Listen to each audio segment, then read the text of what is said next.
Estamos de volta aqui no nosso intervalo comercial. Vamos continuar com a doutora Caroline Rocha, especialista em comportamento animal. Eu fiz uma pergunta antes do intervalo e gostaria que ela respondesse para a gente. Ela chama muito o proprietário do animal de tutor. Doutora Caroline, explica para a gente qual que é a diferença entre dono, proprietário e tutor. Embora acho que a gente é dono do carro, da casa, a gente não é dono do cachorro, não é isso? Sim, exatamente. Exatamente, Marcos. Porque eu gosto muito de usar, eu adoto esse termo tutor. Nós médicos veterinários, temos tentado cada vez mais colocar essa questão do bem-estar presente, né, em pauta, quando a gente fala dos animais, especialmente dos animais domésticos de companhia. O termo dono, proprietário, tem esse lado muito de posse, né, como se fosse um bem, um objeto da pessoa. E a gente gosta de pensar no cão, no gato, como um companheiro, como um animal que divide a vida conosco, que nos ensina e que aprende com a gente também.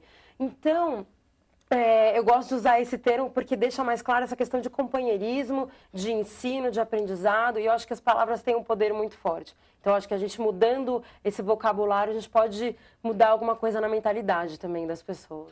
Perfeito. Carolina, nós citamos o estresse, né? Como é que, negativo, o que você estava explicando, né? Como é que você vê esse estresse negativo como impacto para o aparecimento ou agravação dos transtornos de comportamento hoje em dia? Bom, o estresse negativo, ele pode... o que acontece? Quando o animal ele sente esse estresse, que, lembrando, é muito individual, o que parece estressante para um animal, um estímulo estressante pode não ser para outro, isso é muito individual.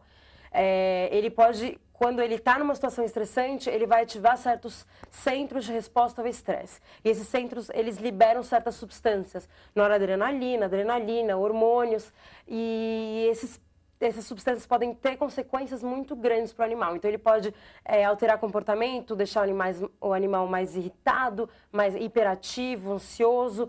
E ele também pode alterar diversas funções. Então, assim, doenças cardiovasculares, gástricas, intestinais, função reprodutiva, alterações de alimentação. Ele pode influenciar muito nisso. E também, quando o animal ele tenta lidar com essa dificuldade, com essa situação estressante, ele pode mudar o comportamento dele. E essa mudança, ela pode ser positiva, ele ter um resultado legal, ele melhorar essa situação estressante ou não.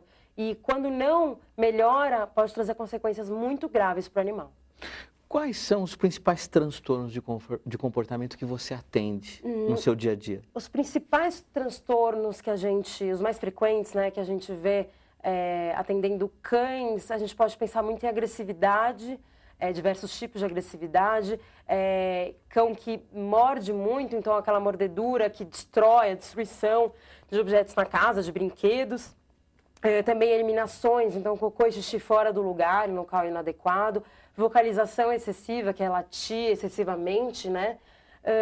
Em gatos, a gente pensa também em agressividade, eliminações fora do local, que é muito importante em gatos, e arranhar. Então, arranhar móveis na casa. E lembrando que uma situação pode ser desfavorável para o animal, então trazer prejuízos para o animal, mas o tutor em si não sente essa diferença, ele não percebe. E tem situações que para o animal pode ser típico, não pode trazer prejuízo, mas que para o dono cria uma desarmonia no lar, né?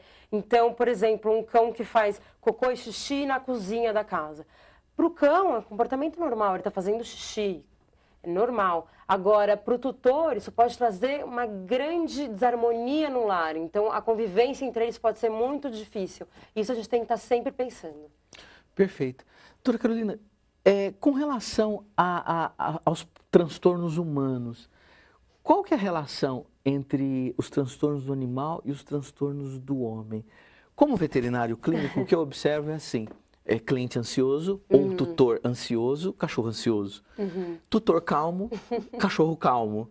Existe essa relação? Sim, é engraçado porque já tem pesquisas mostrando realmente, Marcos, que tem essa relação. Então, a gente sabe que os cães têm a percepção dos estados, né, mentais dos tutores, né? Então, eles acabam, se o ambiente em que ele está, ele é ansioso, as pessoas são ansiosas no lar, é muito natural que o cão também tem esse comportamento, né? Pela organização do lar, pela organização dos estímulos, enfim, das respostas, né? Então a gente percebe isso sim. A educação do animal é muito importante, a forma como ele é criado pode influenciar muito no comportamento do animal. E especialmente nos primeiros meses de vida, a gente fala nos cães de 3 a 12 meses e nos gatos de 3 a 7 meses, os estímulos com que o animal tem contato são muito importantes para o resto da vida do animal.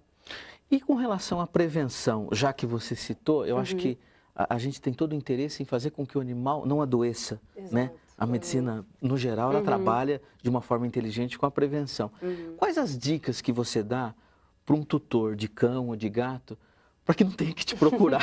Sim, exato. É perguntinha chave, mas realmente é muito importante, porque como você falou, a prevenção é chave, né? Tem várias medidas, Marcos, para realmente prevenir problemas comportamentais e elas são o principal, né? A prevenção é principal, é mais importante a medida. E desde a seleção do animal, então, seja ele adotado, seja ele um animal que foi comprado, né? Adquirido num canil, etc., a escolha do animal, seja a raça do animal, seja o indivíduo em si, é muito importante. E é o primeiro passo. A forma como você lida com o animal em casa é muito importante. Então, como você fala com o animal, aonde ele vai comer, como você dá a comida, aonde ele vai dormir, todas as medidas são muito importantes. Medidas de enriquecimento ambiental, então os brinquedos que você pode ter, são muito importantes para o animal. Quer dizer, toda essa questão do entretenimento na vida dele, quer dizer, hoje a rotina a pessoa sai de manhã, a verticalização das cidades fez com que o animal vivesse em apartamento, volta à noite, o animal sozinho. Exatamente. Tudo errado. Tudo errado. Exatamente. Por vezes a gente vê, inclusive, com animais de produção, né? Então, produção de carne, ovos, etc. A gente vê animais proprietários, nesse caso a gente fala proprietário, né? Que eles têm essa noção de bem-estar animal, então isso está sendo visado. Agora, para animais de companhia é muito interessante, porque a gente realmente não vê, a gente tem falta disso, e não é simplesmente comprar brinquedos, e não é colocar o brinquedo em casa e deixar, então é muito mais complexo que isso. É muito mais complexo. Na verdade, o pessoal de grandes animais ou animais de produção entende isso de uma forma, porque isso influi diretamente no prejuízo. Exato.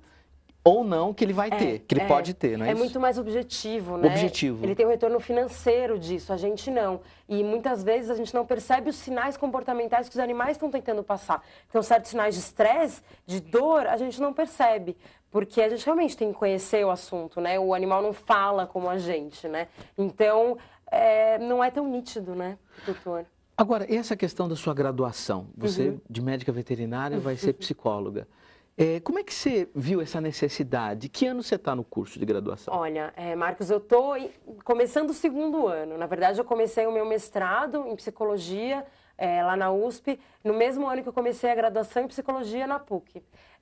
Mas eu vi essa necessidade muito grande, porque a interação animal e tutor é um vínculo assim muito forte, que a gente vê que tem consequências muito grandes, tanto para o bem-estar do animal quanto do humano. Eu trabalho muito na área de interação assistida por animais, então são trabalhos de atividade, terapia assistida. A minha tese tem muito a ver com isso, com o estresse do animal nessas interações, e a gente percebe que esse vínculo é muito forte, e ele pode trazer benefícios tanto para o cão quanto para o tutor, se ele é feito de uma maneira adequada. Então a gente sabe que hoje os animais eles podem trazer benefícios muito grandes para idosos, para crianças também e para pessoas adoecidas.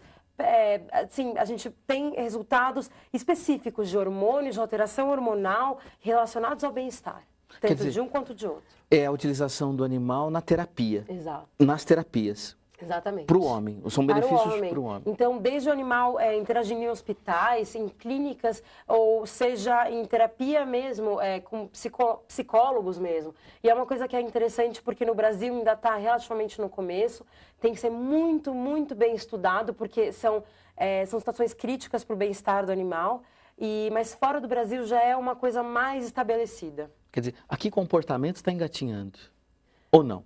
Sim, sim, sim. Tá engatinhando. Tá no meio do caminho, a gente pode falar. Já está começando a andar. Começando a andar, exato. Muito bem. Doutora Carolina, eu gostaria que a senhora deixasse seus contatos, seu telefone, seu e-mail.